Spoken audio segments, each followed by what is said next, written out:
Ladies and gentlemen, welcome back to another episode of the Lights Camera Discussion podcast. This is part 3 of our Oscars 2026 special, the final part where we'll be talking about Best Actress, Best Actor, and then Best Picture. Well, if you already watched 1 and 2, you'll want to get straight into it. So do we. So let's get going. First of all, we have Best Actress.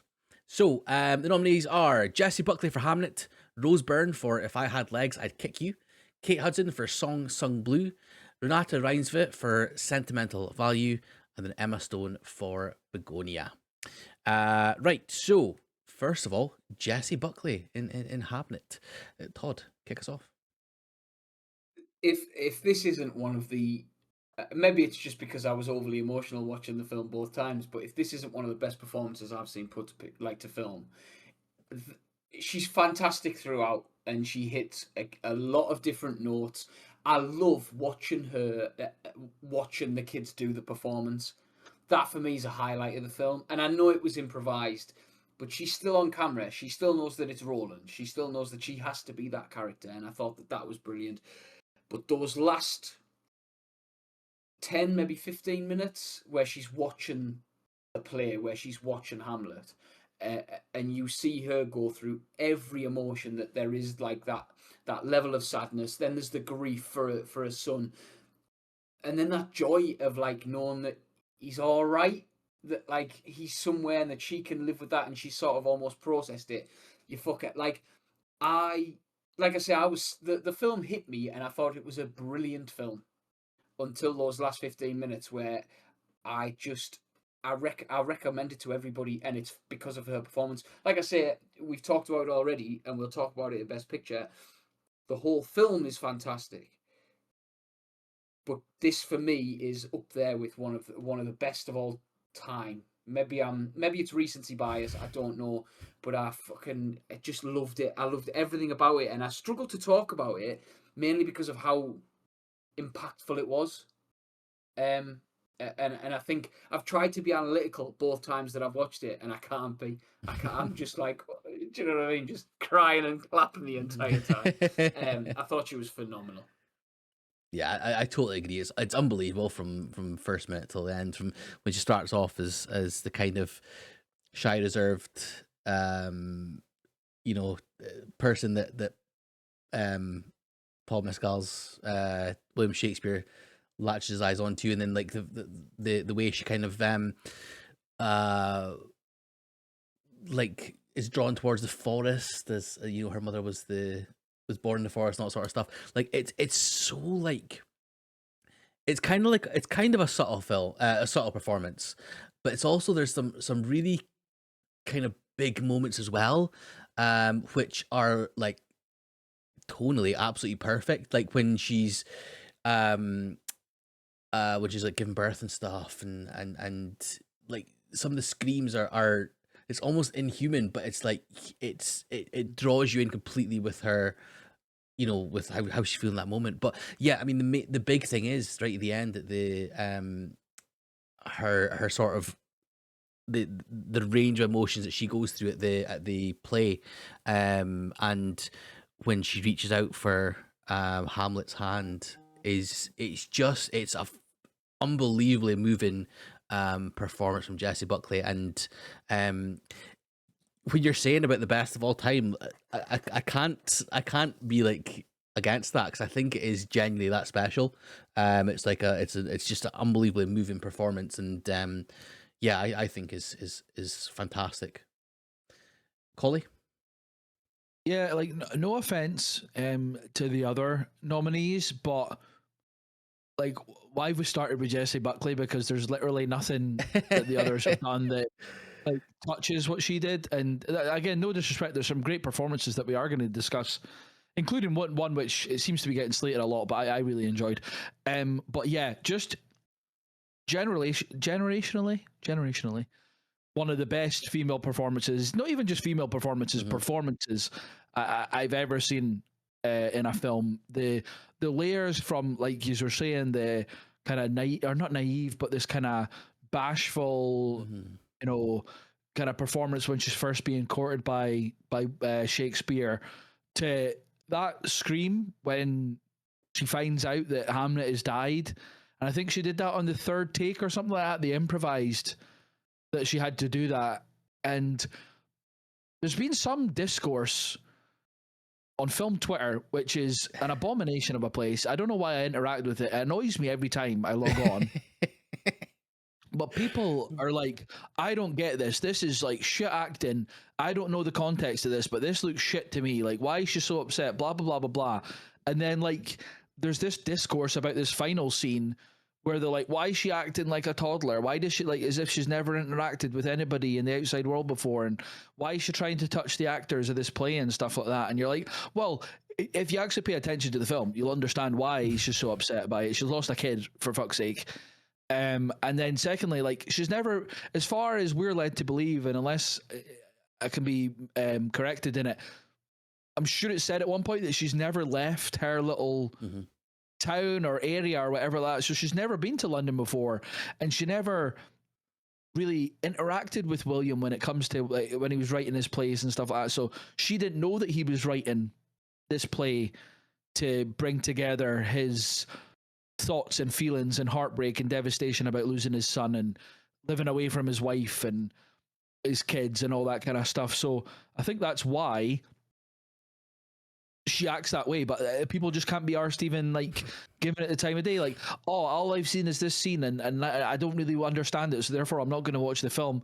It's just like, it's going to make me say really nasty words about people, but I won't. But, like, her performance is unbelievable. And I'll be honest, I didn't think that she had it in her. Like, I think is the only film that we've discussed her in before is Men, or was she in the one with Olivia Colman? No. Or am I thinking of somebody else? Oh no, she was. She was.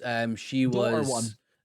The Lost Daughter. Yeah, she Lost was. Daughter. And Olivia enough, is that not Colman. Maggie Gyllenhaal directed it as well?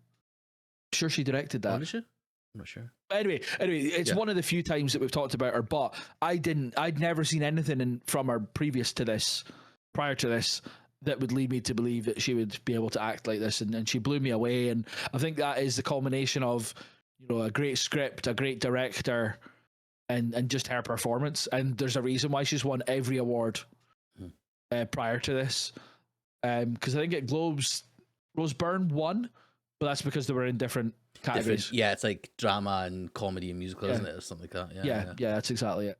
It's the same as, like, we'll get to actor obviously, but Wagner Moura won drama and Timothy won comedy, and Buckley won drama and Rose Byrne won musical or comedy. Yeah. But nobody that we're away to discuss, even though we're away to discuss some really good performances, touches that performance. Maybe that's for you though. We might be different. Sure, but you asked my opinion on it. That's right. Okay, let's move on to the next one. Rose Byrne, and If I Had Legs, I'd Kick You. Todd. She was the best bit about this film, and her performance was very good. But I don't think it's an Oscar-nominated performance. Like, the levels that we're talking about, I think she hit some really good notes. I think she was engaging, and I felt for her at times, which is saying something, because it's about, like, being a parent and stuff, which I couldn't care less about.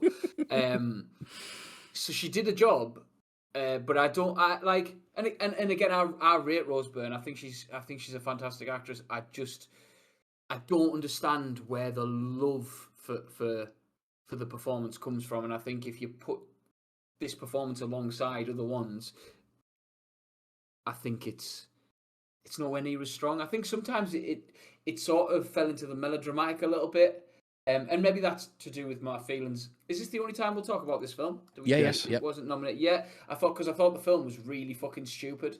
Like, a lot of the time, I thought it was just, the hamster bit really pissed me off. I thought that was ridiculous. What the fuck was going on there? Like, and I get that at times it was trying to push towards the abstract and that sort of losing the mind a little bit. But yeah, and maybe my dislike of the film impacted how I felt about Rose Byrne's performance. But I just thought it was okay. It was good. Like I said, best bit about the film, and she carried it. But yeah, it wasn't anything that I would be saying if you'd have asked me if she'd be nominated for it, I'd have said not a chance in hell. But yeah. Yeah, I sort of agree. I think I maybe enjoyed the film a little bit more than you did. Maybe I don't know. I thought there was some interesting ideas in it and stuff, but in terms of Rose Byrne's performance, I thought it was a really good performance. Again, we'll talk about maybe snubs. I think there was someone that I would rather have in there, and if out of all of them, I'd probably kick Rose Byrne, to be fair. But yeah, I mean, I think it's one of those where like it kind of there's a lot for her to do, and she did it really well. And it's like a fringe Oscar nomination for me. It's like one of those like good performances, like, but is it an Oscar worthy performance? Maybe sometimes, maybe not. But yeah, I thought it was good. It's hard to say too much because it's kind of like I say, it's kind of on that fringe way of not being Oscar, because I preferred someone else. But yeah, in terms of the film itself, it had the right ideas. It just, I think sometimes it tried a bit too hard. I love seeing Conan O'Brien, and I thought ASAP Rocky was brilliant. So that was more me being surprised by them. But yeah, it was a movie that was good, but not fantastic for me. And I think you're right about it. Maybe it's maybe suited to another demographic, like a mother or parents. But yeah, it was a fine performance. It wasn't the highs of like your Jessie Buckley. Let's put it that way. Collie? Yeah, I'm just going to really echo what you both said. It's not really a film that I vibed with, but the subject matter is not something that I can really relate to either. But trying to be subjective about it, I think she was the best thing in it. I thought Conan and ASAP Rocky were really good, though, I must say. But her interactions with her daughter that you don't get to see for the majority of the film was really an interesting choice. I thought the opening like dialogue when she's like with the child doctor or whatever, and it's just on Rose Byrne's face while she's having this discussion with the other two, I thought was interesting.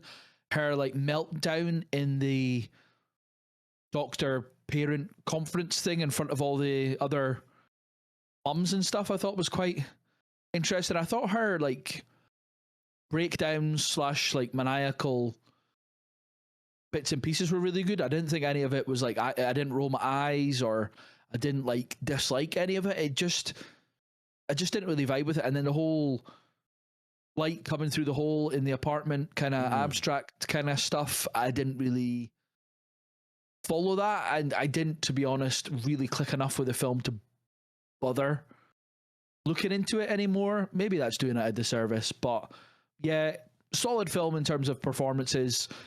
Storyline was a bit wacky and out there, which isn't a bad thing, but I just didn't really gel with it, to be honest. Yeah, fair enough. All right, the next one is Kate Hudson for Song Sung Blue. I mean, I can certainly start off because obviously, again, we're going to be talking about this film for this is the only time we'll talk about it. I thought she was great. I really did. And the film as a whole, I really enjoyed it. I thought it was a great story. That's one of those that's almost if it wasn't real, you'd think it's too stupid, like it's too coincidental, the things that happen. Just interject. Have you seen the documentary? Yeah, I went and watched it after watching the. Oh, you locked it. Sorry, I did see that. Yeah. So I kind of went into it blind before going to seeing the documentary and stuff, and as I said in my review as well, I enjoyed Neil Diamond's music, which kind of, I suppose, probably helped as well. But I thought she was fantastic. Like the stuff that she goes through with the depression and the after she like lost her leg and stuff was really well done. It actually goes into it more in this film than it does the documentary. Like there's a lot more on her, and the impact that it actually had on her mental health and stuff as well, which I thought was super well done. But the chemistry between her and Hugh Jackman was great. I really loved them as Lightning and Thunder, and yeah, as I say, the songs and stuff were great. It was when it was fun, it was fun. I couldn't help but have a smile on my face. When it was depressing, it was she did really well with the depressing side of things. There was some things that were cheesy. I'm not gonna sit here and say it was a completely perfect film. But the little fat kid that used to like just dance around when they were singing the garage and stuff, that was that was a high point for me.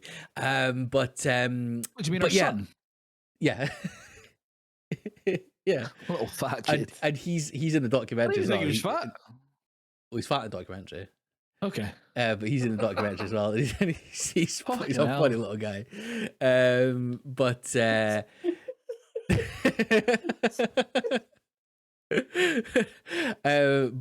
but yeah, sorry, Todd.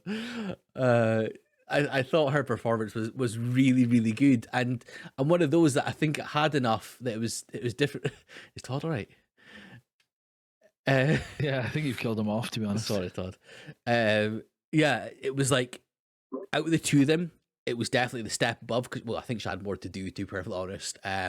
But yeah, a really good film, a really good performance from Kate Hudson. Maybe Collie, do you want to take over while Todd? Yeah, I'll try. Yeah. I similar to you. I thoroughly enjoyed this movie. I do like Neil Diamond's music to an extent, not in terms of I'll sit and listen to it, but you know, I find it very inoffensive. The joke on going throughout the film about Suleiman and stuff like that was quite funny.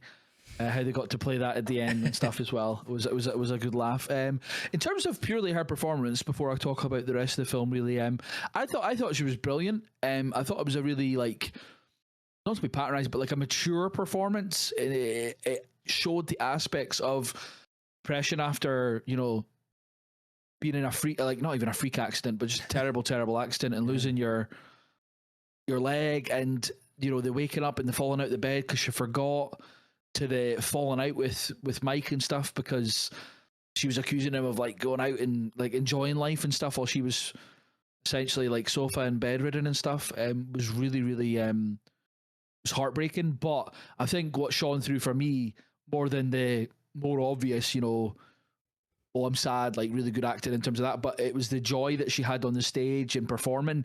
Like that garage scene that you're slating the poor wee kid for. She just had so much joy in that in her performance there, I thought, and it felt really genuine.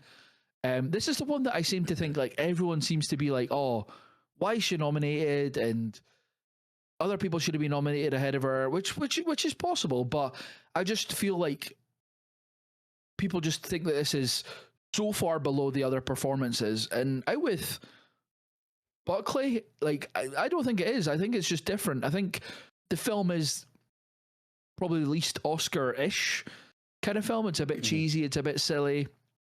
But I thoroughly enjoyed it. And just before I pass it to Todd, just in a general thing, I think if it wasn't such a strong year for Best Acting, I think Hugh Jackman would have been nominated. Yep. I think he's unbelievable in it, and it's again the more quieter moments. It's when he breaks down asking if he's doing the right thing when he puts her into rehab and stuff like that. Like that was a properly heart-wrenching and moving scene, and I think like he can do anything acting wise. He can obviously do all the Marvel stuff and the silly stuff. He can do the cheesy dance numbers and stuff because he's got that musical background. But when it comes down to like the serious stuff, and there was only a couple of instances in it in this film, but I think he nailed it. I thought he was brilliant. And again, I'm only mentioning him now because I wouldn't have brought him up as like a best actor snub because the category is really strong. But in any other year or in a bigger category, I feel like he should have been nominated. And I'm surprised he wasn't nominated at some of the other awards and stuff. But again, it's quite a stacked year. Especially with the Golden Globes having like the split into drama musical and comedy musical and drama stuff. Excuse me. But yeah. Todd, I think you loved this film as well. It went on for fucking ever. Like it just didn't stop. I thought runtime wise, it was about 3.5 hours. Like that, I didn't. That's an exaggeration, but it felt like it went on forever, and I was so bored. Like again, I'm similar to you, Collie, in terms of I find Neil Diamond's music inoffensive if it's on somewhere. Like I won't switch it off. Do you know what I mean? It's not one of those things where I'm like, oh no. You'll have a bit of Sweet Caroline though, do you? Everyone does. Yeah. After a few, Big maybe. England. Yeah, I'm one of the lads. That makes sense. No, it just. I think Kate Hudson's performance was fine. I don't think it was Oscar worthy. I think it was similar to Rose Byrne's. Yeah, I'll take it. See, this is one where, like, with K-pop, I'm like, right, yeah, fine, I'll take it. This one, I'll die on this hill. Like, it wasn't a bad performance, and like you say, I think she excelled more in the positive scenes. I felt like some of the depression moments were a little bit over the top, a bit too much. And I rate Kate Hudson, I really like her, but yeah, it wasn't. I don't think it was an Oscar-worthy performance. Stretch. Yeah, well, I don't think you're an Oscar-worthy performance. So how about that? Fine. Well, that's A your Razzie opinion. performance. Hey. Oh well. I mean, Ice it's your Cube's better opinion. than you. Yeah. It's your opinion. Your opinion's wrong, but it's fine. No, Right. I'm Okay. not having- Let's move on. Go on, go. No, let's Before I move get on. more angry. So the next one is Renate Reinsve for Sentimental Value. So again, we spoke about this film a decent amount. So in terms of her performance, Collie, do you want to take us away? I thought she was brilliant. It's interesting when the fact that like Skarsgård was nominated for supporting. She's the lead, and should have been co-leads, but then he would have been. You know, I don't think he would have been nominated and stuff. So it's an interesting one because as brilliant as she is and as well written, the character, I don't feel she carries the film single-handedly, which for some of these performances they kind of do. But on the flip side, Jessie Buckley is incredible in Hamnet, but I think she's absolutely propped up and supported by the kids and Paul Mescal and Emily Watson and stuff. So maybe I'm looking at this Sentimental Value a little bit differently because all her best scenes are with people, except, and coming back to it now because we can talk about it now, the opening scene when she's like doesn't want to go on the stage and has this anxiety and has this stage fright and stuff. I think that for me is instantly, this is an incredible acting performance, like off the bat, like off the rip for her. And she just continues it throughout, like we're saying, with the script reading or her kind of her interactions with her dad at the kind of cafe diner thing when she's rejecting his proposal of working together. And even her kind of her talk with Elle Fanning do they talk in the theater where she's performing? I think they're in the kind of, I'm sure they're in the seats, are they? Yeah. Yeah, so I think even that kind of discussion about like how her dad is and how, you know, if Elle Fanning's like wanting to learn more but also hesitant if she wants to do the role because she can even detect that it's not for her, it's actually for Reinsve, but she obviously wants to work with her dad, and it's a bit of a weird dynamic like that. So I think she does excellent. She's so good in Worst Person in the World, and this is just a continuation, and I hope, similar to Lilias and that, I hope to see her in more mainstream films. And I don't mean mainstream in terms of, you know, like Marvel and stuff, but I mean, you know, working with the likes of the Safdies or Chloe Zhao or, you know, anyone that, like Kugler Anderson, any that you Lanthimos, I think she would do well in a load of these films with a load of different directors. So it'll be interesting to see. You know, because I think a lot of people touted Worst Person in the World that she should have been nominated for that. So that's one actual nomination, one potential nomination, and she's still really early into her career, I think. So be interesting to see what comes from her from the next, you know, couple of projects that she chooses. Mm-hmm. Yeah, I totally agree. I certainly think that the opening scene with the anxiety stuff was perfectly done. I thought she was great there. We obviously spoke about the supporting actress and Inga Lilias and how she was a glue. Like, to have the glue be so so good is you also have to have the part that's glued together to be exceptional as well, which I think it was. So like having Skarsgård and Reinsve as the sandwich of the glue sandwich that she was making was it's clear that it was like the performances were so good, and Reinsve did a bit more of the kind of in where Lilias was a bit more subtle in a stuff of things. Reinsve was a bit more of a not powerhouse as such, but like a bit more uh out outwardly sort of a strong performance. But yeah, I thought she was great. I've not seen that Whereas Person Well, but I've heard obviously great things about it and stuff. So I think I will definitely go and check that out. But it's one of those that obviously I think in another year where you don't have Jessie Buckley going up against, like that's like a winning performance. For me, it's just a shame. Well, not it's a shame for her that Buckley's there as well, but it's very well worthy nominated. Todd. Yeah, I think this is a top tier acting performance. I think she wears that bitterness really well, but she's not like over the top with it. She's not angry, and I think you can see the distinction between bitterness and anger. And although sometimes, like when she walks out of the cafe and stuff, you can see that anger bubbling and boiling, but she never kind of hits those heights at the opening scene. I don't think I was sort of like in the mood to watch this film and thought like I need to get it watched because we're coming up to this episode and stuff. And it was that first scene where I was just like, oh, hang on a minute, this is fucking. It's pulled me straight in. Mm-hmm. It's turned me around. Not that I was against the film, but just thought, should I watch it a little bit later on a different day, whatever. And it just gripped me from there. And I think that's down to her. I think again, her relationships are so believable, and the moment in the house set at the end where she's walking to and from that room. I know she.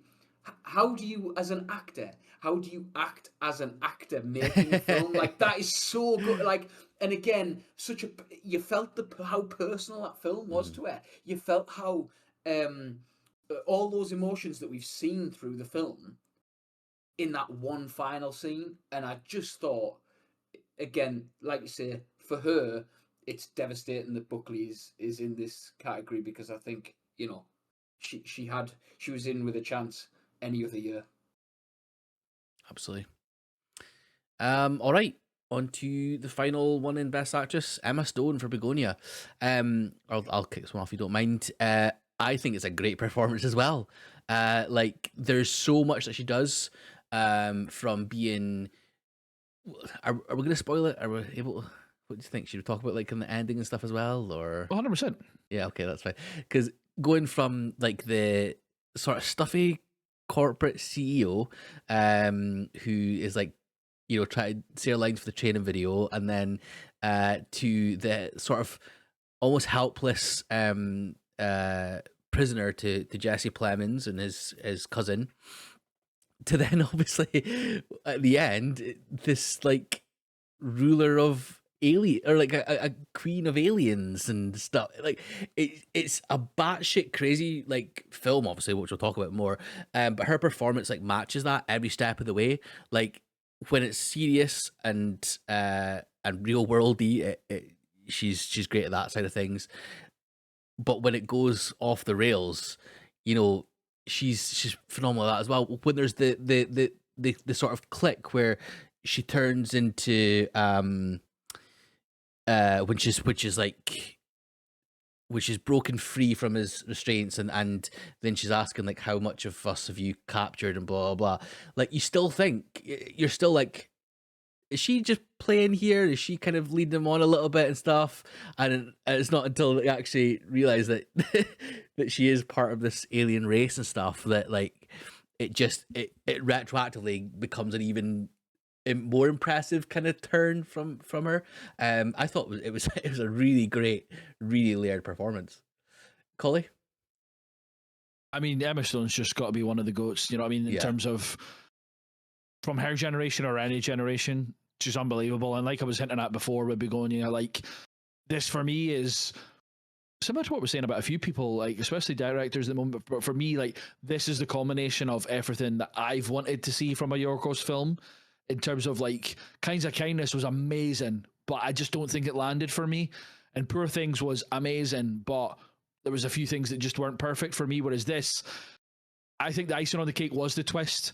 Yeah. I was just like, how are they going to end this if she's not an alien? Like, what is the whole script? And then when it was like finally revealed that she was an alien, I was like, oh my god, amazing! That's so fucking good, because I was waiting for like the double bluff to be like Jesse Plemons was wrong, but the fact that he was like actually right, just was awesome, and she's so good in it. But her emotions really come out when she like breaks free and discovers that he's chopped up all these bodies and stuff, and he's like, how many, what are they called again? Andromedans. I was just looking That's up. it, yeah. Talking. Andromedans. She realizes that some of them were potentially her people, and she's really emotional. And she just does all that kind of switching between, oh no, like I'm just an innocent CEO, to then like, oh no, I actually am this person or this alien that you think I am, and stuff. I think she's just brilliant, and she was one of the ones that I think we're potentially going to be missing out on Best Actress when it comes to like the shortlisting and the predictions and stuff before the nominations. So I'm really chuffed. Even though she's won two Oscars, has she? La La Land and Poor Things. Yes. Yeah. So that's her two. So like there was probably an argument to be had in terms of like, well, if she's not going to win, they would just nominate somebody else that we'll talk about maybe when we're snubbing. But I think like she's deserved the Oscars royalty almost, in terms of like if she puts out something, which I would say is like one of my favorite performances that she's ever done. I'm really chuffed that she's nominated for it. Yep. Todd, your thoughts? Yeah, I'm with you. I think it is one of, if not the best thing she's put out, and that's saying something. I think as well, it's ever so like. I didn't quite say that, so we can walk that back a little bit. Oh, sorry, I apologise. One of, you said the best. I said one of. Well, I said one of the yeah. Oh, you said the. No, sorry, one of. But I think what's good is that she's not stuck in that sort of. Every character that she plays has like a level of quirk to them. Like I was just looking back through. I need to rewatch Kinds of Kindness again, but like there's a level of Zombieland, Easy A, even in like the bigger sort of Poor Things, La La Land, she's got that quirk about her. Here, she is calculated the whole way through, and it's brilliant. Like you can watch those cogs turning on how do I get out of this situation? What do I have to do to get out of it? And I thought it was brilliant. I think the way she interacts with Jesse Plemons and Don, and the way that she treats them differently, amazing. She's just fascinating to watch. I think she'll be able to do it. Well, she can do anything. She can do anything, and I think Oscar royalty is an amazing way to put it, because she's just one of those people now who, whenever she's in a film, you'll go and see it, and you'll know you're getting something quality. Mm-hmm.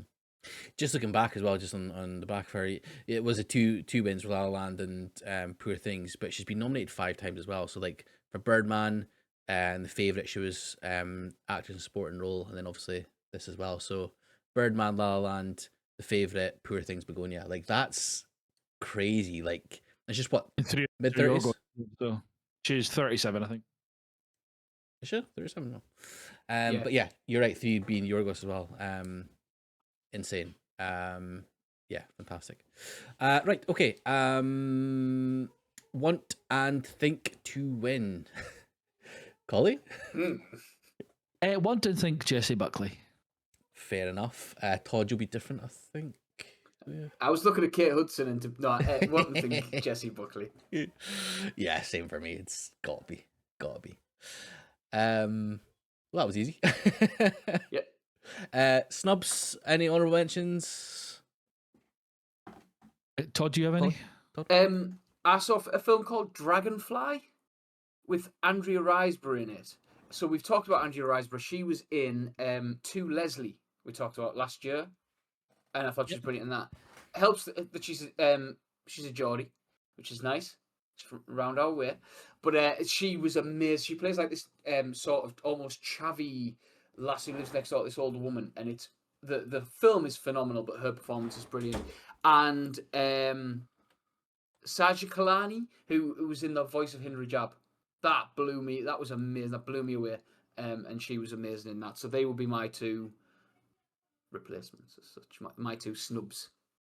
Fair enough. Collie? Mine, I'm going to go a bit more mainstream. Chase Infinity for One Battle After Another for one. And this one's debatable because last year she was nominated for supporting. But in the sequel, I feel like she was a more main character and she shared it. I think Ariana Grande, if she wasn't nominated for supporting, I think she could have been nominated as Best Actress because I feel like her and Cynthia Erivo share a lot more of Wicked for Good than they did in the original Wicked. And if I was to choose out of the two of those performances, I would say Ariana Grande. Interesting. Yeah, mine was Chase Infinity. I feel like that's a big snub. I would have thought over Rose Byrne, to be honest. A lot of people would have said over Kate Hudson from the consensus, but I agree. I would have kicked out Rose Byrne. Sorry, Rose, if you ever watch this, but yeah. Sorry, Rose. Right, okay. We'll move on to the next one here, which is Best Actor. That's someone else. Best Actor, which is Timothée Chalamet for Marty Supreme, Leonardo DiCaprio for One Battle After Another, Ethan Hawke for Blue Moon, Michael B. Jordan for Sinners, and then Wagner Moura for The Secret Agent. Firstly, Timothée Chalamet and Marty Supreme. Collie, we know your thoughts on Marty Supreme, so go for it. Take us away. I think we've said about so much things, but I think this is what all of Chalamet's performances have been leading towards. I think this is his most self-developed character. Arguably, he should have won the Oscar already for Dune 2, in my opinion, but that's by the by now. I'm over it, I think. So I'm glad that he's being recognised for this. He has been, in general, sweeping a lot of the prior awards until BAFTA. And then obviously SAG as well, he missed out on that. So there is a chance that after being the favourite for a long, long time, he won't actually win. Which is, you know, whatever. I think the odds actually swapped yesterday or the day before for the first time since nominations got announced. But in terms of his performance, I think like he just toes the line, and I think he does this in person as well for a lot of people, between, you know, self-assured and self-confident and arrogant. And I think a lot of that bleeds into Marty Supreme, or Marty Supreme bleeds into him. I don't know what way around it goes. There's a couple of standout moments, but the standout moment for me is all the way at the end of the film when he breaks down in front of the midwife as she shows him the baby. And it's just like, if you can get Timothée Chalamet to cry at the end of your film, you're into a good one, because he does it at the end of Call Me By Your Name as well. And he does he do it in any others? I can't remember off the top of my head. But yeah, if you can get that, then you're guaranteed a good time. But yeah, I thought he was brilliant. I thought his interactions with everybody was really good. I thought his chemistry with Gwyneth Paltrow was excellent, because she doesn't really act much anymore, and she's a fair bit older than him and stuff like that. But I thought they went back and forth really well. 2 secs. Excuse me. And then Kevin O'Leary's interactions were good as well. But his chemistry with Odessa Zion was really, really good, especially when they're like away hunting for the dog and stuff like that, like later on in the film. It's just like it's the most like disconnected from Ping Pong storyline, but I think it still works and it comes back round and stuff. But I think, and rightfully so, some people are criticizing that, but I think in terms of like Chalamet's performance alone, I think he does just carry the film, and rightfully is getting all the plaudits for it. Mm-hmm. Yeah, I absolutely love the how driven he is, and as you say, it kind of bleeds into him, or certainly going by from what I've heard, the way he speaks and stuff about wanting to be the best and all that sort of thing. It kind of feels like this is like, it's almost a personal like role to him, I think. But yeah, I think it's a phenomenal role, and even the little moments like, you know, he's when he's been beaten by the other guy at table tennis, and he's almost like a lion going away licking its wounds and then coming back to at the end, and the relief of finally beating him, just sinking to the floor. Like, just little things like that is phenomenal acting that kind of can sometimes go like overlooked, especially if it's not like a big bombastic moment or monologue or something. But yeah, I think he properly embodied the character of Marty, and yeah, I think his performance is brilliant. It really is. Todd? Yeah, I'm with you both. I think you've both covered it perfectly. Okay, fair enough. Yep, done and dusted. He, that idea of doing anything, including being a complete and utter piece of shit to people, and just doing anything you can to sort of get what you want. I love films about people like that, and he does that so well. I like when he talks about, he based his performance on it was giraffes, wasn't it? He said he'd like looked at giraffes and how they sort of operate, and like Really? I was looking thinking. He said in an interview with Gwyneth Paltrow, and she's like, "What?" Amazing. She's like so confused. And I'm with that, to be honest. Like, but it's his process, and you can see it on the screen. The scenes with Odessa Zion were some of my favorite in the film. It's But I liked when he was having fun. I liked when he was enjoying himself, when Marty was, enjoying himself, whether it was with Tyler, the Creator, in the car, or the ping pong match where he knows, where he's like catching it on his mouth and that sort of stuff. I thought was really cool as well. And again, it's about, like you say, it's not just about Oscars winning for that one big moment or that one big speech. It's about the range and being able to hit a number of different beats, and I think he does that perfectly in the film. Absolutely. All right, moving on to Leonardo DiCaprio for One Battle After Another. I'll start with this. I think it's a different performance for him, but it's so good. Again, we're talking about Timothée Chalamet embodying the character. Leonardo DiCaprio, from his kind of messy man bun kind of hair, like, to his ragged kind of house coat, as certain people would call them, like, he just totally embodies the character, and it's such a great performance as like this guy who he's kind of in with the revolution, but also he's not like fully in. He's like kind of, it's like one foot in the door sort of thing. And especially the moments when he's on the phone with the password and stuff like that, like, Oh God! absolutely killed me. It's such a, I can't think of a performance from him that's as funny. Like, he's just effortlessly funny. And it feels super real. Even some of the cadence, like the way he speaks and stuff, it just feels like a real person. Yeah, I think he's great. It's such a out there performance, but I absolutely loved him in this film. Colin, what are your thoughts on Leo? Can we go to Todd, because I know Todd's champing at the bit to talk about it, and he's got a few parts, and then come back to me just to finish it off. Thank you. For me, it's that delivery of life.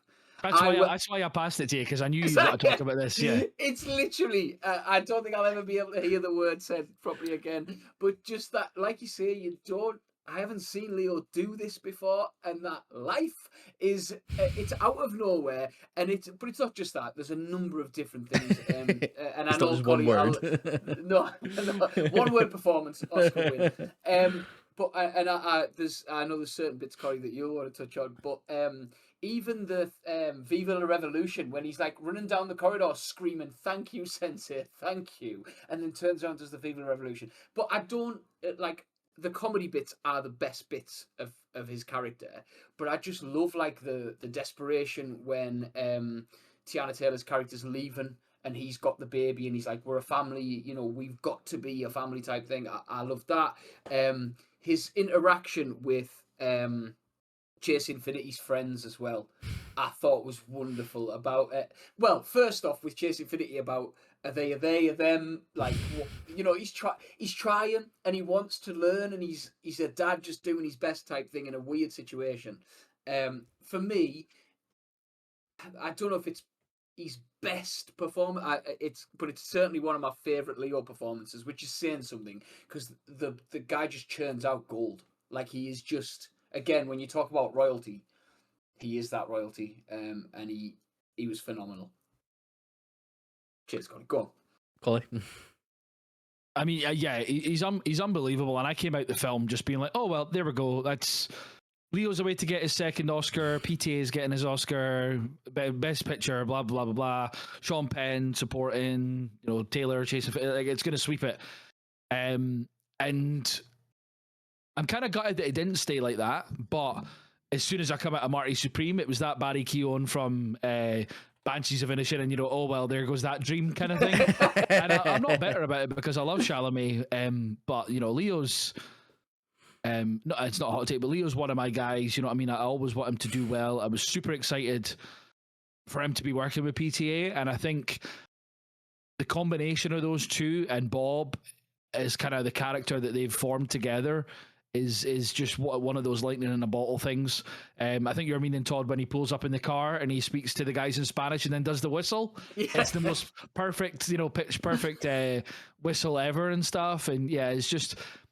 His interactions with everybody are fantastic. Back to that scene with Sean Penn at the shops, and he's just completely bemused as to why this guy's came up and has asked, "Do you like black girls?" when he's obviously dating a black woman who's pregnant with his, or does he have the baby at the time? I can't remember. Anyway, he's in a relationship with. Oh no, he had the baby because he's asking. Because he asks about it. He's buying baby stuff. That's right.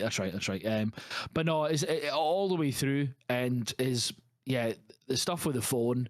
And the delivery of life, and his arguments with the guy on the other end of the phone. And what is it again? He gets the other guy on the phone who he knows and who remembers him. And the guy's questions something stupid like, what kind of pussy do I like? Or something like that. It's just outrageous.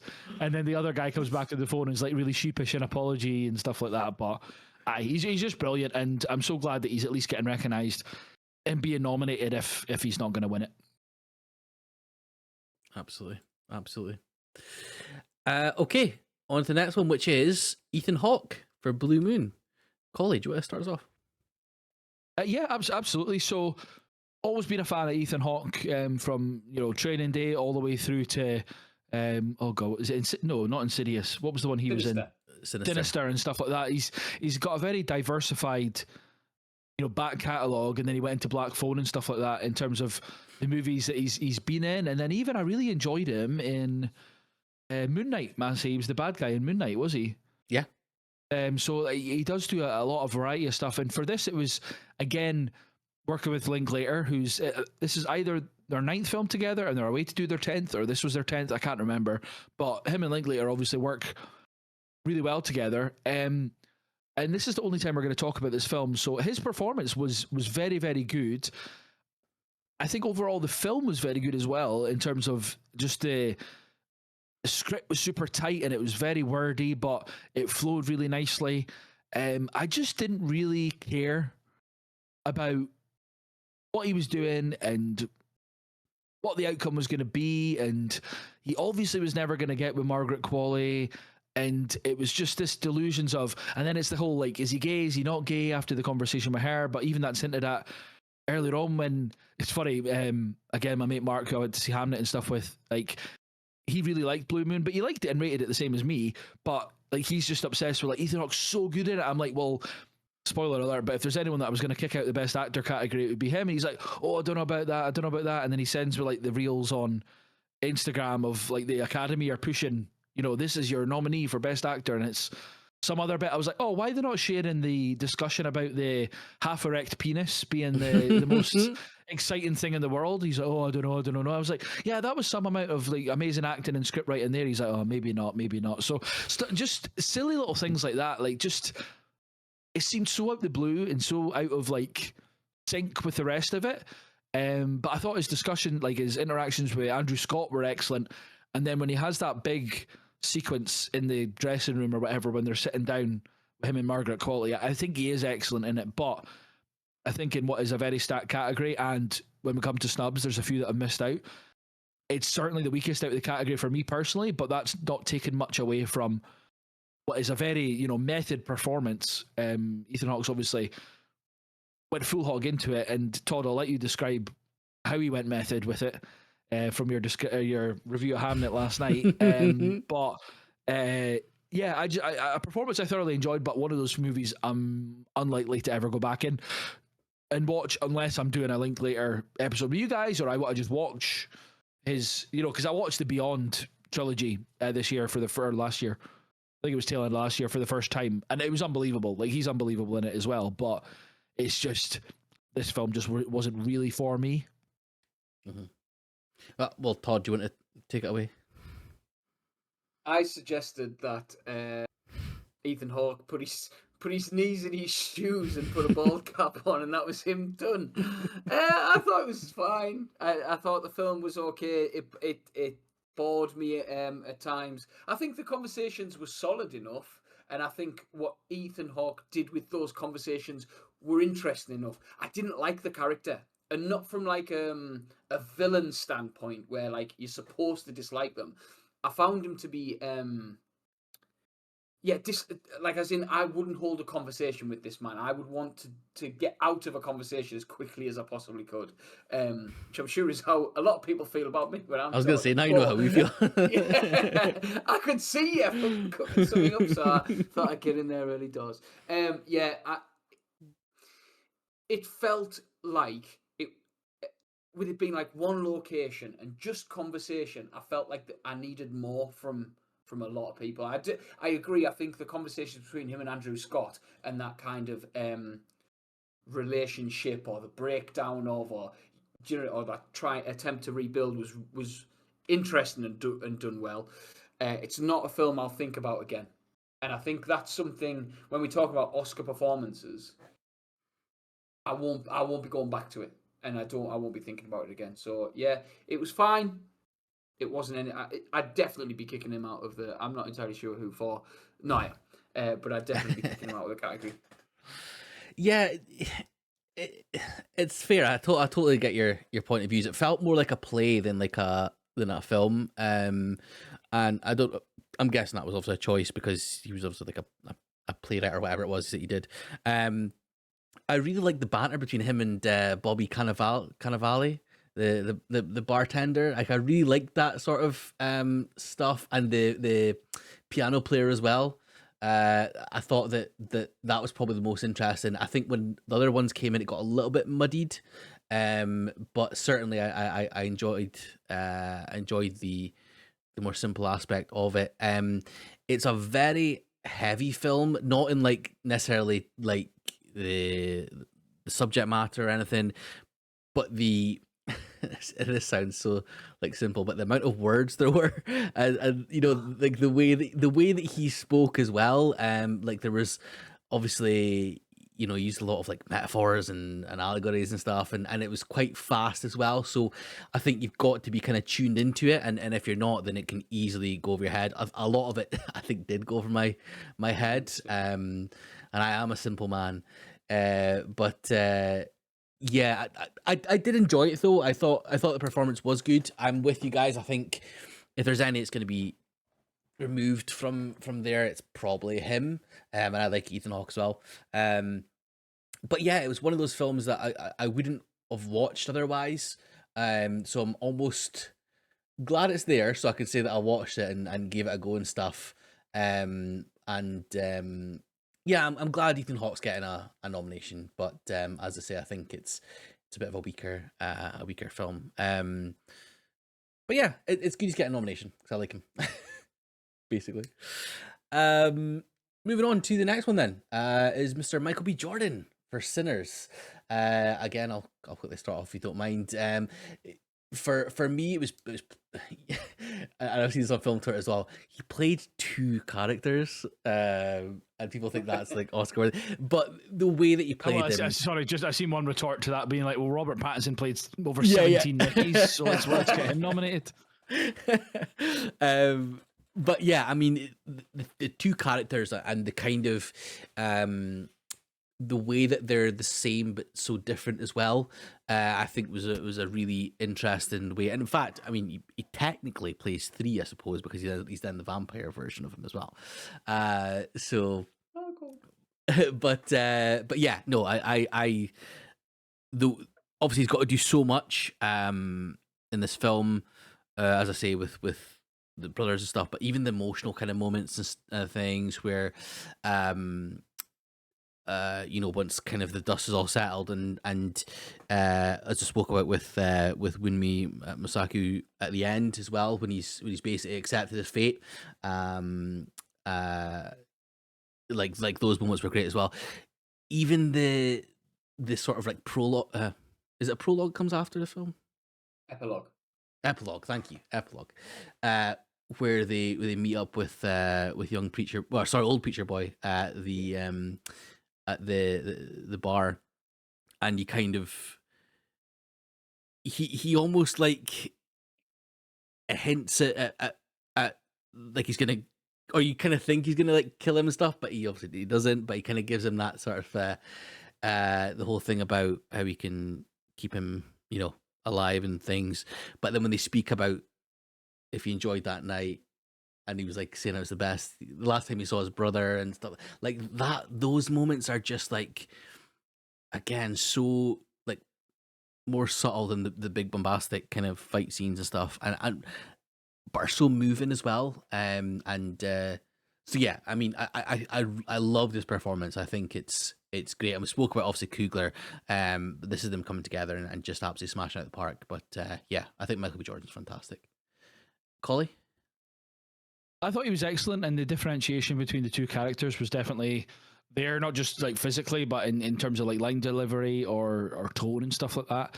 I thought his interactions with all the characters were great. I thought his is Smoke the one that's with Wunmi Masaku, or is that still? Yeah. Stack. No, Smoking. What's the other one? Stack. The way I remember it is that he's smoking the cigarette at the end, and she says, "I don't want you to get any smoke on the baby." Okay, fair enough. Yeah, so I thought that interaction, the initial one that we discussed when we're talking about Masaku's performance, and then the culmination of that at the end when he's just away to pass away and sees him, I think that is like probably hard to pull off as an actor in terms of the emotion and stuff that he's having to draw out there, because it's obviously some heavy material. And then I was like the interaction when he's playing both characters bouncing off each other, I think it's excellent. In terms of like they're joking around or they're discussing stuff with Preacher Boy or bloody hell, sorry. That's okay. Todd, speak for a second. Yeah. Todd. It's the power. It's all the smoke. The smoke's getting into the still lines. It's the scene where they're talking about the lack of money in that room with where they're talking about like real dollars versus plantation money type thing, like that. There, them bouncing off each other. What Collie's saying there, but even just the I love the way that they interact about how much they love each other and how much they look after each other. The at the van when they're just about to leave, like when they're just about to separate, and he's like, "I'll do what I can. You'll do what you're told." Type thing. I love those little interactions, and I think obviously having Miles Keaton there helps.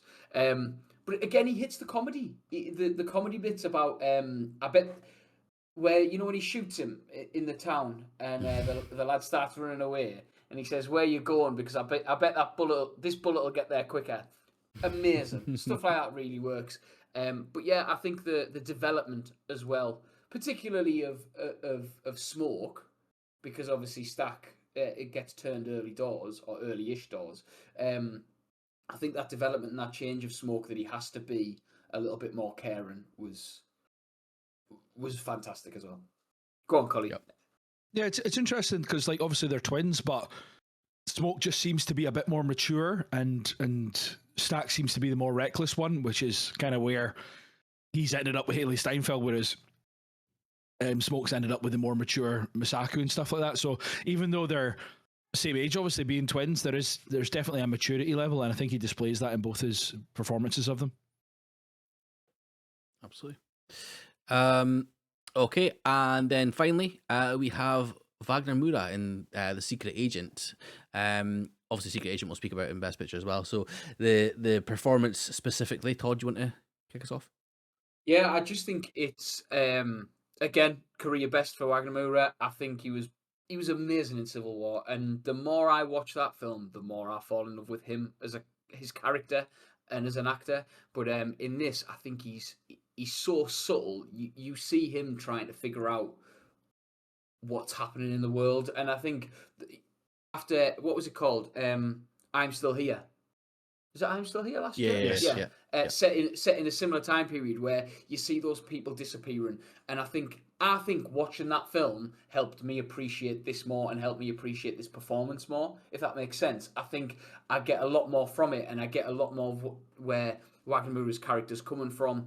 Um, I love the interactions with the old woman in the house that he moves into, and the way that like she's quite cheeky with him and I love that sort of relationship. I think he does an excellent job again. I know he obviously plays two characters, you know, Yeah. in terms of playing his son as such at the end. Yeah, and I thought he was just like I say. I don't think I'm chuffed he's been nominated, and I think it is a stronger performance than Ethan Hawke. But I don't think it's. I think there could be other people in there as well. Fair enough. Yeah, I almost saw it as him playing three characters, because he's kind of like the young sort of version of himself, then the sort of like older, kind of more not grizzled but more world savvy version of himself, and then also his son as well.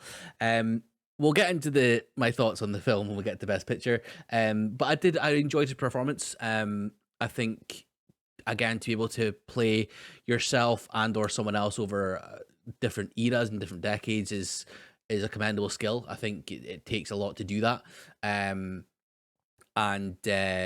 Yeah, you kind of felt specifically as well. There's a moment when it kind of all kicks off in his like sort of like workplace. You kind of place the whole kind of way that he conducts himself when he notices that the guy's there to kill him, or potentially kill him. I thought that was a great intense turn from there. But yeah, overall, I think it was a really good performance. Yeah, I mean, as I say, we'll talk about my thoughts in the film later. But yeah, I really enjoyed. I did enjoy his performance. It was a really strong part of the Secret Agent. Collie?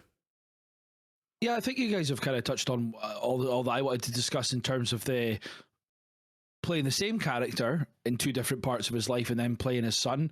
I thought he nailed all three of them. And like Todd said at the start there, I'm a real big fan of his work. I think this is kind of a chance because I think he's in his late 40s. I was going to say already, but I think this is a chance for him to start getting in the next decade or so more leading roles or more high profile roles, because he was part of the ensemble in Civil War. He's obviously leading this and then has been nominated. So hopefully this will open up some doors for him moving forward. So yeah, I've got nothing really to add performance wise, because we can discuss this film overall when it comes to Best Picture. But I thought he was really good, and he won. What did he win? Did he win critics for it? I think he won something for it. He won something, didn't he? Yeah. Surprising. Not critics. Drama, the Golden Globes. He won Best Actor Drama over Michael B. Jordan, and a few others, which we'll maybe talk about in a second when it comes to snubs. So I don't want to say, but no, fair enough. All right, want and think it'll win. Again, I'll start. I want Michael B. Jordan to win for Sinners. I think Timothée Chalamet will take it. Collie? I want Chalamet, but I think Michael B. Jordan will win it. Todd? I really want Leo to win it. But I think Michael B. Jordan will take it. And again, wouldn't be upset with either. I thought you were going to say you want Ethan Hawke, or you think Ethan Hawke's going to win it. But... snubs or honourable mentions, Collie? Joel Edgerton, I think, for Train Dreams, could have been nominated. And I also had, just from a film that we've not discussed, which I should have brought up when we're talking about supporting actor, The Long Walk. The one. Okay. So I thought Cooper Hoffman is leading. That was amazing. And then David Johnson for Best Supporting Actor could have been nominated as well. Oh, and actually, sorry, you can say your ones, and then if you don't say it, come back to me. I've just thought of another one. I mean, Paul Mescal. Him not getting a nod, that for me is a snub. I think. But I think he'd be nominated elsewhere though, but in supporting. That's why I brought it think up so? when we're doing Okay. supporting. Yeah, I don't agree with it per se, but at Globes, for example, he was nominated in supporting, and I think BAFTA he was supporting as well. I don't think he was nominated lead. Right. Yeah, so BAFTA was supporting, and I think in SAG was supporting as well. So he was nominated in 3 out of the 4 precursors at supporting. I think either way, whether it's supporting actor, I would have definitely seen him. Right, so that's why I teed up Todd during supporting. I didn't realize Todd had considered him as lead. Fair enough. Which I'm not disagreeing with. Yeah, I agree with Joel Edgerton. Jesse Plemons. Yeah, so that's who I was going to mention if you just didn't. Yeah, I thought he was incredible. Absolutely. I would have had Oscar Isaac in there. I think in terms of gothic horror, I think he was phenomenal. Fair enough. Colin agrees. Not for me. Not for me. Yeah, that was amazing. Okay, well, let's get on to the last one and the big one, the big daddy of them all, Best Picture. So we have Begonia, F1, Frankenstein, Hamnet, Marty Supreme, One Battle After Another, The Secret Agent, Sentimental Value, Sinners, and Train Dreams. Now, we've probably covered quite a bit of these ones, but obviously there's separate categories. So we can kind of just make it general. If there's anything you want to touch on about that film or anything, we can obviously go on that, or just keep it as general if you want. We'll see how it goes. But firstly, Begonia, Collie, I think you've spoke about how much you have love for this film. Yeah, we have kind of covered it, and when we do Yorgos, way down the line or whatever, we can talk about it more. But I just think the landing of the twist, and we must caveat this that this is a remake. This is a remake of another film, so it's not as if it's completely original in his idea. But I think the landing of the twist at the end was super, super well done. I mean, like when Plemons goes into the cupboard, I was like, oh, she's just gonna lock it and run away or whatever. But then he fucking blows up and his head, like his prosthetic head is just in the middle of the floor. It's hilarious. And yeah, big shout out to Stavros as well. Maybe we should have had we should have had him as a supporting actor. Yeah. He's hilarious, even though it's definitely pretty dark, like the backstory between him and Jesse Plemons' character. Yeah. Pretty fucked up. But I thought overall it was so funny but dark at the same time.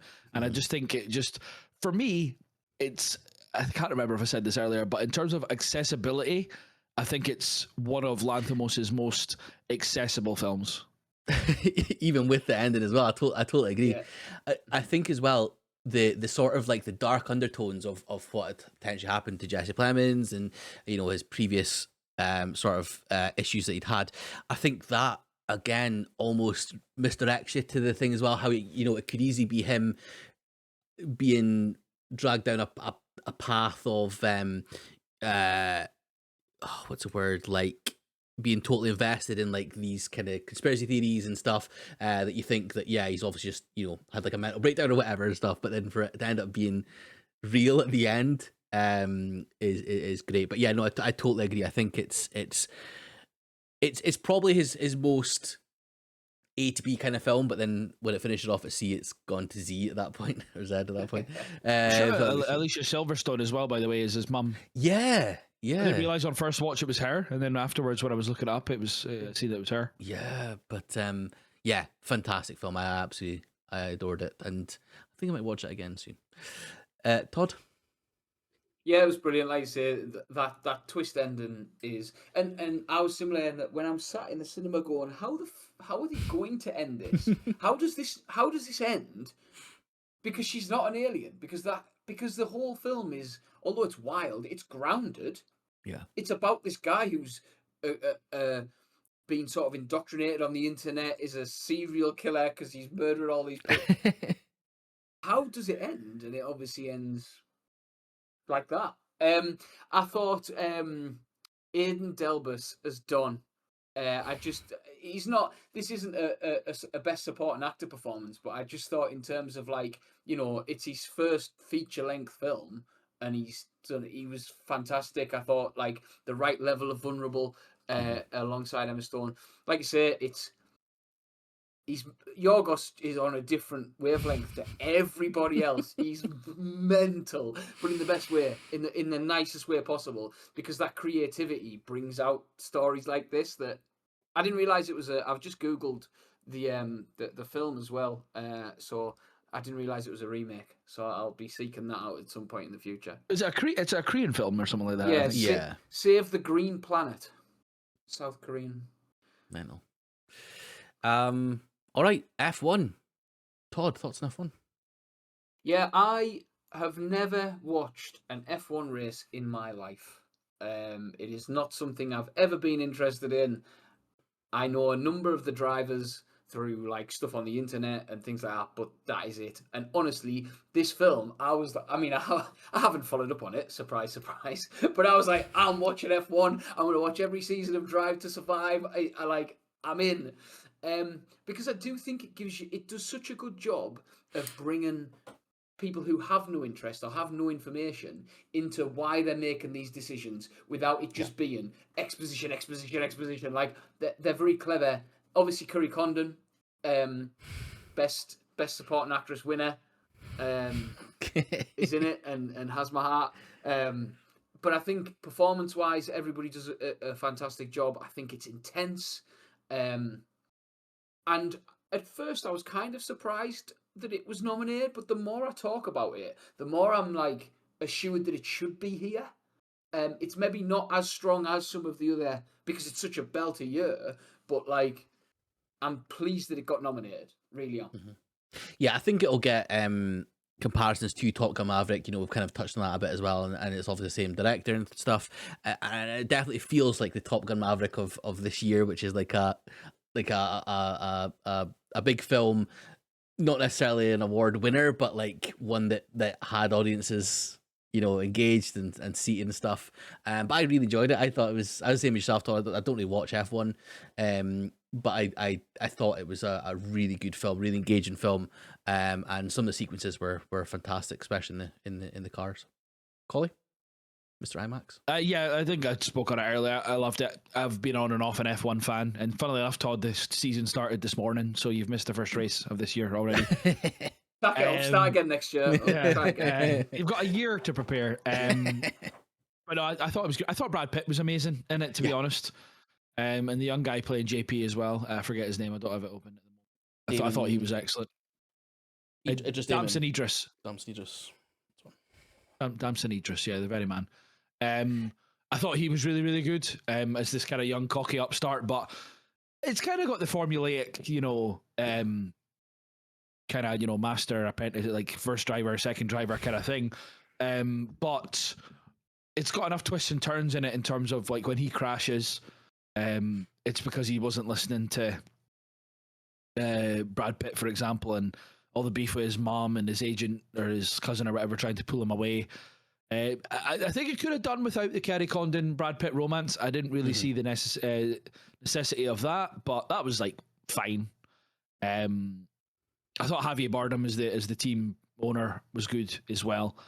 So yeah, overall loved it. Really enjoyed it. Again, similar to Begonia that we just talked about. These two are the ones that I'm managing to see in the cinema in the next week before the actual Oscars. What I would say as well is Brad Pitt, he kind of reminded me a little bit of Cliff Booth, who we're obviously going to be seeing later on in the Netflix, like that kind of the aged guy, but the one that could pass on the wisdom and stuff as well. So I'm looking forward to that when that comes out. Next one, Frankenstein. Todd, you the love of gothic horror. What do you think? Yeah, I think it's such a phenomenal retelling of a story that we've seen a million times before, whether that's like through different books or films or TV or whatever.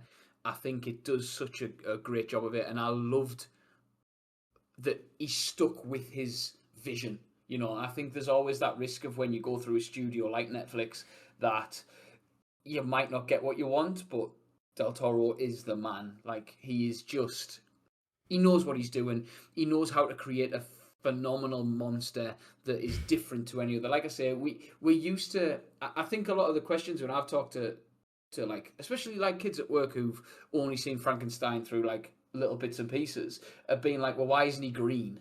Yeah. Because he's built a dead body parts. Like it's a corpse that's come to life. And I think again, performances across the board were that.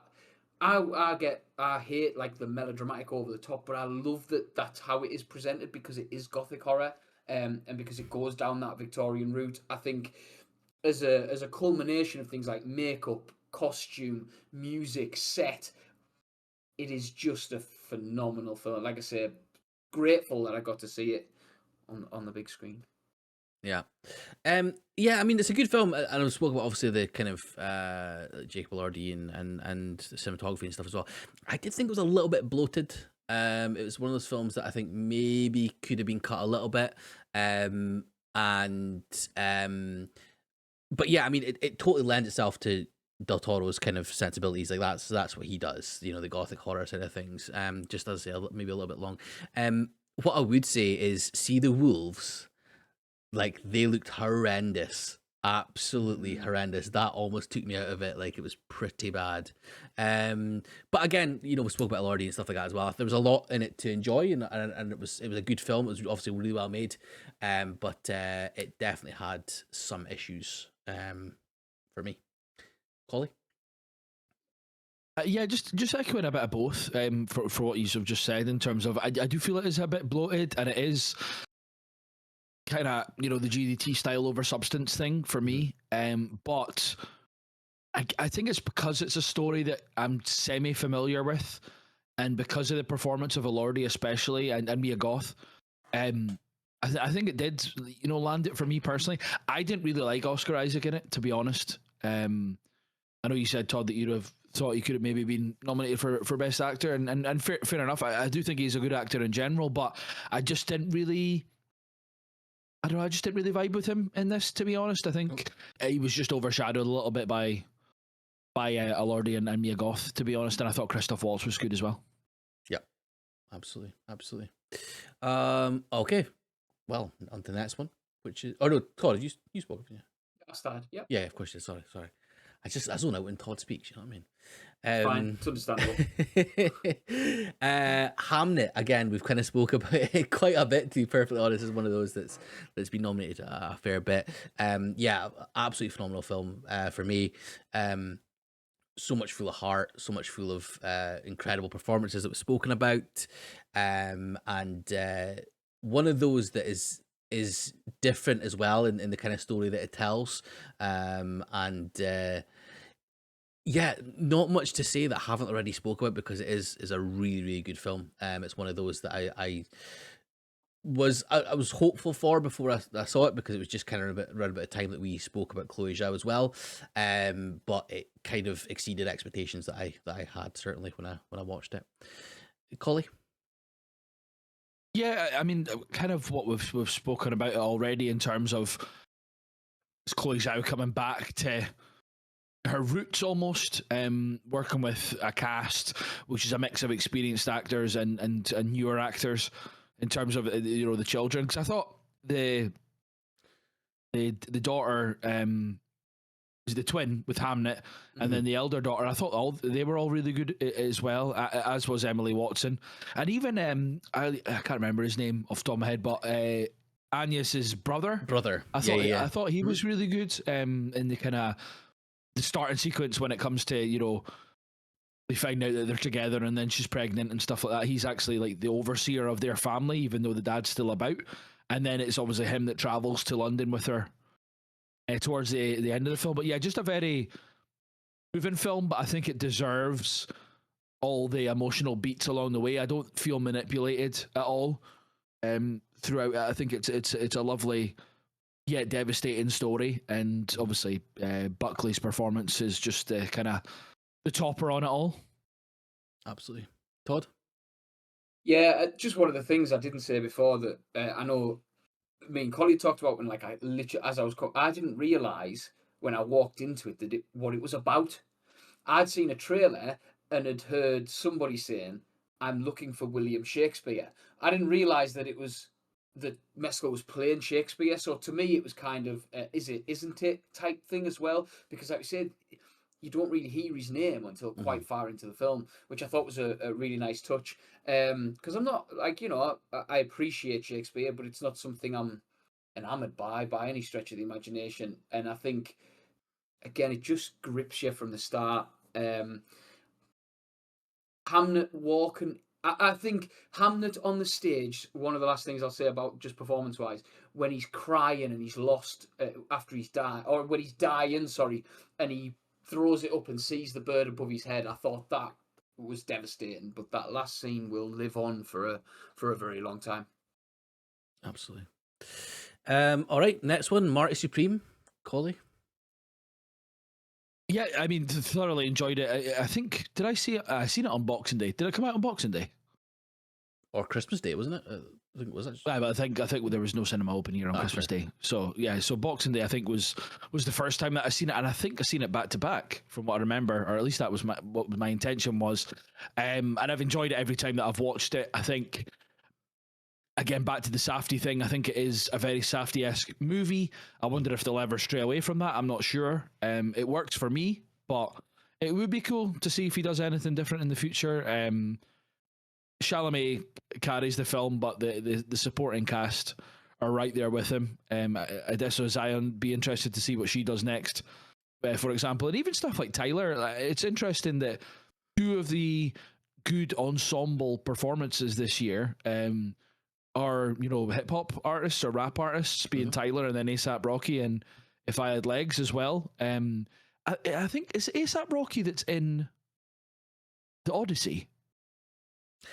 Yes. Oh, no, it's Travis Scott. It's Travis Scott. It's Travis Scott. Is it? Okay. I think it's Travis Scott. Yeah. Right, so it'll be interesting to see. A lot of people are like, not outraged by that, but like, why is he in a Nolan film? But then you have to think that like Harry Styles was in Dunkirk and stuff, and so I'll be interested to see that. But no, it stood out to me that the two of the great ensemble performances this year were two non-acting rap artists, which was pretty cool. But yeah, loved Marty Supreme. I think it's getting all the plaudits. It's just a shame that it came along in the same year as some of the other films, to be honest. Yeah, I agree. I think it's one of those films that will go down as like a proper classic. And I think as well, with the more Timmy does, this is the one that will probably be, it's been his main one that he's sort of carried, I would say. But I think this is like the one that makes him, the guy going forward, I think. So yeah, no, it's an absolutely phenomenal film, full of interesting choices. Yeah, I thoroughly enjoyed Marty Supreme. Just on one thing, I didn't really discuss it in Best Actor, but I meant to. I have a feeling that they don't give it to him this year because potentially he'll get nominated for Dune 3 next year. Yeah. Which is wrong, but I think that's a reason why he didn't win at SAG, was because he won it last year for A Complete Unknown. And I think awards are a bit weird for giving consecutive acting awards, because that's Russell Crowe won. I was looking at, I think I sent it to you, Todd, or maybe it was just another video that I was watching, but Russell Crowe won every precursor for A Beautiful Mind, and then Denzel won for Training Day because Russell Crowe had won for Gladiator the year before. Wow. So they're really reticent to do it. So I kind of think that they might just save it for Dune Part 3, which I'm almost certain is going to be amazing anyway, but that's the one kind of caveat for Marty Supreme. But I think like for Marty Supreme to walk away with little to no awards would be disappointing. Crazy. Yeah, definitely. Todd? Yeah, just again, I think it's nice to see a Safdie film where there is some levity at times. I think Uncut Gems didn't really have a lot of that, and Good Time definitely didn't. So not a good time. No, it was not. So I think it's nice to have that, and like I said, I like films where you have to kind of separate the performance being brilliant from the character being a piece of shit. Yeah. And I think I've seen a lot of discourse around this film like that. Like, well, why would I want to like enjoy a film that's about an arsehole? And you're like, Yeah, but like that's the point of the film. It's not like you don't watch it to see him succeed. You just see him to go through it. You know what I mean? Yeah, like Yeah, that. agreed. They're the most interesting. Like flawed characters are the most interesting to watch, and you have like it's the conversation constantly about like American Psycho, Fight Club, these typical like film bro films. Where yes, if you're relating to the person, then you know seek a little bit of help. But like they're interesting films to watch because the characters are either flawed or a piece of shit or somewhere in between. Definitely. Okay, one battle after another. Again, we've spoken about that quite a bit. But just final thoughts on that, Collie? Yeah, best film of last year. And it should be sweeping the Oscars, and I don't think it will. But yeah, just Paul Thomas Anderson pulling, all of his ideas and thoughts and experiences from all his previous films, working with one of, if not the greatest working actor at the moment in Leo, with some great supporting cast and stuff. Love the film. It'll be one that I'll watch over and over and over, and maybe one day usurps There Will Be Blood as my favorite PTA film. Fair enough. Yeah, I totally agree. I think it's one of those that, like, for someone who already has an incredible filmography, that we've kind of spoken about in full. This is like another string to the bow that you're just like it fits in perfectly into his already elite films that he's made. So yeah, I totally enjoyed it as well, and one of those that I would, like yourself, I could watch over and over again. Todd? Yeah, it is a very, very easy watch in terms of how long it is and the subject matter, but it's phenomenally acted, directed. The cinematography is just gorgeous. I think it will be one that I think will probably be my favorite PTA film, if it isn't already. Next one, Secret Agent. I'll kind of lead with this one if you don't mind. So, like, I didn't really vibe with it. I didn't enjoy it that much. It was funny. It was interesting what you said, Todd, about how watching I'm Still Here helped you enjoy this more. I couldn't help but compare it to I'm Still Here, which is a far better movie for me. And I felt that I couldn't help but compare them, and I just wanted to watch I'm Still Here again. It just kind of, I liked bits of it, specifically the kind of last 30-45 minutes and the first scene as well, but then everything kind of in between just sort of lost me. The narrative structure, it was the jump in between different times and stuff as well, I kind of struggled with, and it just kind of got lost in the sort of the shuffle for myself. I would say again, the production design, being between different times and eras, I thought that was great. I thought it was really good. But yeah, I just couldn't help thinking I would rather watch I'm Still Here, to be honest. But I completely appreciate that's a me thing. Completely appreciate that. Collie? Yeah, I as much as I loved it, I appreciate what you're saying, and the fact that it's like fictionalized but based on real events and stuff is a bit where it could be tripped up a little bit, but I enjoyed it. I think if it wasn't for such a good performance from Murat, I would enjoy it a lot less. He contributes to, I don't know, 4.5 stars or whatever, like probably 3.5 out of the stars. He pulls it through. For me, it's one that I probably won't watch again for a while. But yeah, thoroughly enjoyed it, highly rated it. I think it's an interesting nominee for Best Picture. Yeah. Because sometimes they just leave that to like Best International Feature and just leave it there. But the fact that like I'm Still Here was Best Picture last year, I think, was it? Yep, last year. So like they're seem to be recognizing more and more films in foreign languages. Obviously we've got Sentimental Value next as well. So it's just good. It's good, more of a it's good that it's being recognized. Absolutely. Todd? Yeah, I just Murat's performance, I think this is better on a rewatch. I think it's only going to get stronger on a rewatch. In terms of the understanding of it, like when I say about, because I'm Still Here is a significantly better film.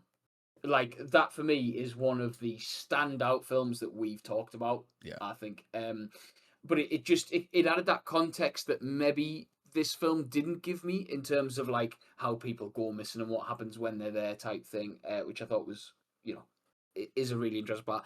I like the tonal shift and how it's like storytelling. So like when they're sat around reading the newspaper about the leg, and then it goes into this like wild, almost stop motion Sam Raimi style leg that's like attacking people and stuff. Like I love those choices, and I think you go out on a limb. Sorry, but you chuck those in there and hope for the best. And I think they worked really well. That's the worst. That's the best one I've done. It's the worst one and the best one. Right, moving swiftly on. Sentimental value. Again, one we spoke about a lot.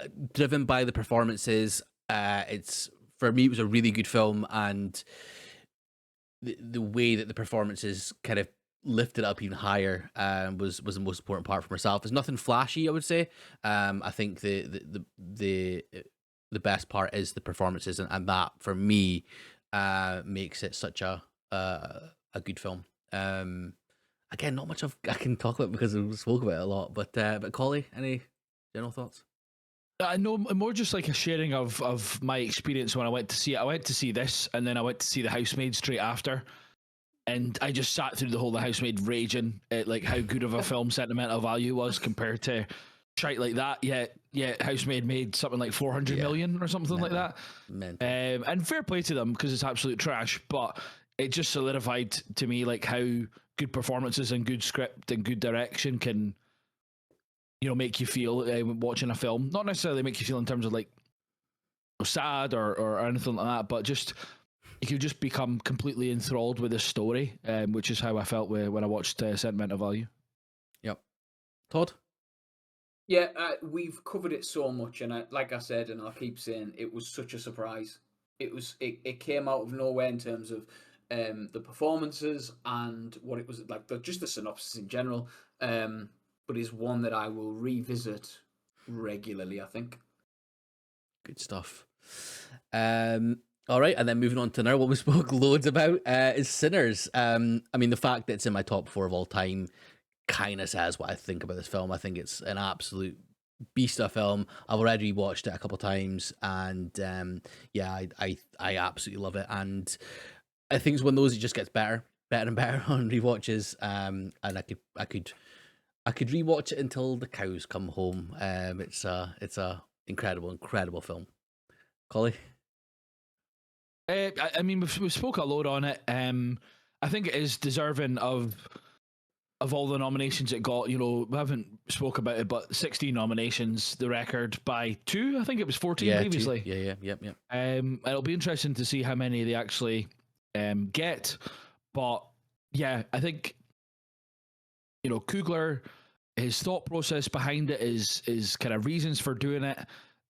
Got to commend that. Got to commend the artwork, the art form that they produced from top to bottom, like costume design, all the CGI or VFX, cinematography down to the performances. I think top to bottom, it's one of, if not the best put together film out of the nominees this year.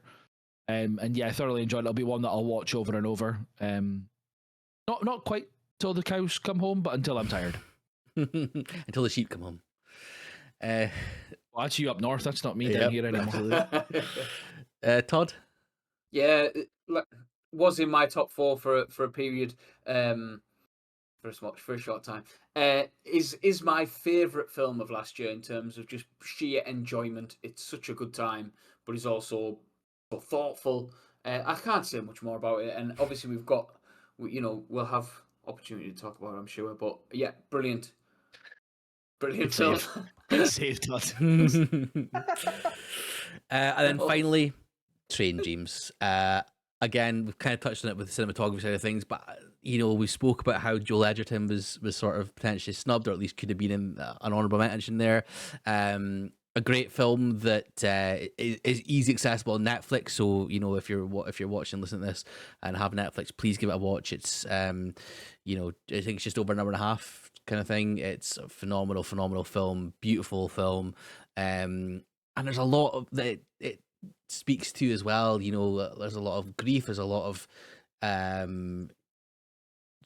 sort of living your life kind of thing and stuff as well. So yeah, no, I really enjoyed this film, and I actually just watched it recently, and it went up from 4.5 stars to 5 stars for me. So I thoroughly enjoyed it. I thought it was great on rewatch as well. So yeah, definitely check it out if you haven't. Collie? I loved it, and it wasn't long into it. I was just like, this is going to be sad. I think I'm kind of scared. This is going to be sad. And it's so foreboding at times, and the music, and like Felicity Jones, I thought was amazing as well. We didn't.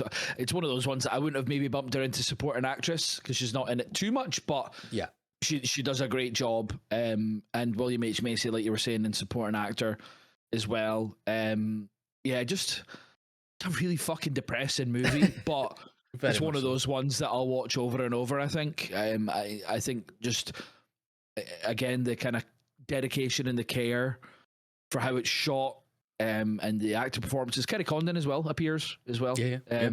Later on, which I forgot about until I rewatched it. Yeah, just loved it, and a kind of outsider looking in terms of the top films. In terms of how many nominees they got, but a worthy Best Picture nominee. Absolutely. And finally, Todd. Yeah, I thought it was a stunning film. That scene with that little montage, and that I wrote the last line down that, but on that spring days he misplaced all sense of up and down. He felt at last connected to it all. It just like it was. I don't know. I can't quite verbalize how at peace that made me feel with the whole film. I don't know if that's if that makes sense. Like it just took the film and finished it perfectly. It was a lovely film to watch, but that for me just it made the rewatch that bit more impactful. That he didn't feel connected until that moment, and yeah, it's a brilliant, and like you say, so accessible and so easy just to stick on. Absolutely.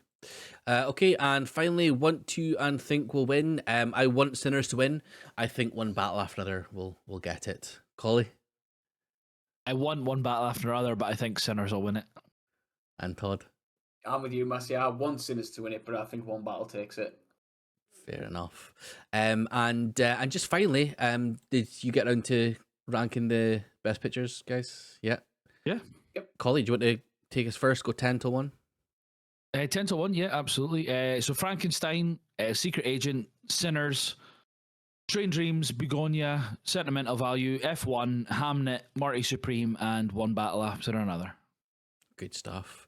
For me, it's 10 to 1 again. Secret Agent, Frankenstein, Sentimental Value, F1, Begonia, Marty Supreme, Train Dreams, Hamnet, One Battle After Another, and Sinners. What I would preface as well is that like the between 8 and 1, like that is so close. Like, well, okay, between 8 and 2, sorry. One's kind of a thing. Todd? Yeah, so my 7 to 1s are all 5 stars and very difficult to. Anyway, The Secret Agent, F1, Train Dreams, Begonia, Mighty Supreme, Frankenstein, Sentimental Value, Hamnet, One Battle After Another, and Sinners. Good stuff. All right. That is Oscars 2026 done. The third part has finally been completed. Again, please go back and watch part 1, part 2, and then obviously this part as well. It will all be out by now if you're watching, listening to this. Of course, with the ceremony being Sunday into Monday.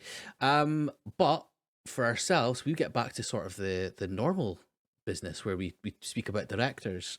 Our next director, Mr. Todd, it is your choice. Who are we going to speak about next? Our next director is basically us for half of this episode going to be just doing quotes the whole time. We are doing Adam McKay. So that is Anchorman, The Legend of Ron Burgundy, Talladega Nights, The Ballad of Ricky Bobby, Step Brothers, The Other Guys, Anchorman 2, The Legend Continues, The Big Short, Vice, and Don't Look Up. Excellent stuff. I'm really excited for that. You know what? One of the things we'll probably talk about, we'll talk about with the Talladega Nights, the fact that that's Christopher Nolan's favorite movie, like that gets me every time. Brilliant. I absolutely love that. Like it's such a cool thing. But yes, I'm very excited for that. That'll be out in April. Is that what we're thinking, guys? Yeah. Sort of April time. We'll put a tweet up and stuff, of course, for it. But I'm very excited for that, and I'm sure you guys are as well. But there we go. Another year over, another Oscars predictions or another Oscars show done. Guys, thank you so much for watching. Thanks so much for listening. Of course, remember to like, subscribe if you're watching on YouTube. Follow us if you're on Spotify. Give us a 5-star on Spotify as well, because we are a 5-star podcast. But guys, thank you so much, and we will see you in the next episode. Bye bye. Cheers. Cheers.